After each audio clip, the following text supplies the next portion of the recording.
ఒకప్పుడే రామోజీరావు తెలుసు.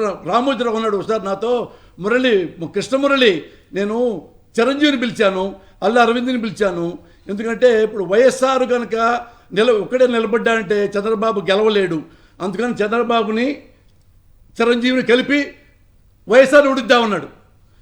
చిరంజీవి గారు అంత హానెస్ట్గా చెప్పాడు తెలుసా, సార్ నేను పార్టీ పెట్టిందే ప్రజల కోసం అండి, నేను గెలిచి ప్రజలు సహాయం చేయడానికి, ఇంకోటితో నేను కలవన గెలిచిన ఓడిపోయానని హంపుల్గా చెప్పి వెళ్ళిపోయాడు రామోజీరావు దగ్గర నుంచి.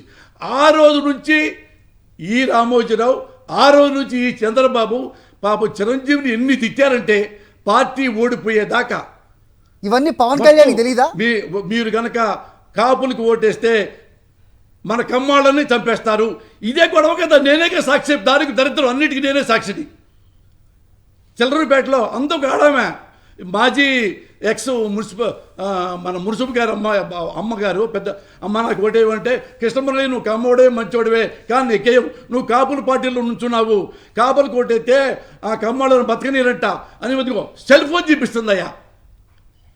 అంటే టీడీపీ ఆఫీస్ నుంచి వచ్చే మొత్తం ఆడాళ్ళకి, ఆ కమ్మోళ్ళందరికీ కాపులు ఇప్పుడు కాపులు కావాలి, కాపులు సంఖ్య నాకాలి, కాపులు కాళ్ళు కడగాలి, గెలవంగానే పవన్ కళ్యాణ్కి వెన్నుపోటు పడవాలి. చూడు మరి ఎన్నిసార్లు కాపులు తిట్టాడో చంద్రబాబు.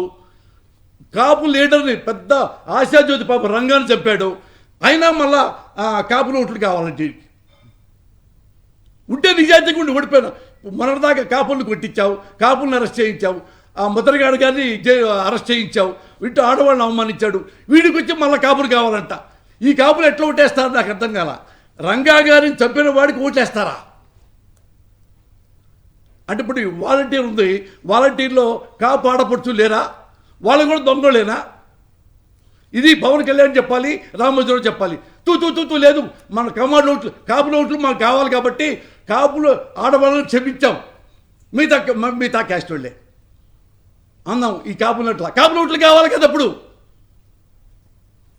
ఇంకేం చెప్పాలి హరి ఏదో భాగవతం గురించి? రైట్, మీరు నువ్వు చెప్పినట్టుగా నేను రెడీ పార్టీలో చూడు, అందుకని ఏం చేయగలను నేను.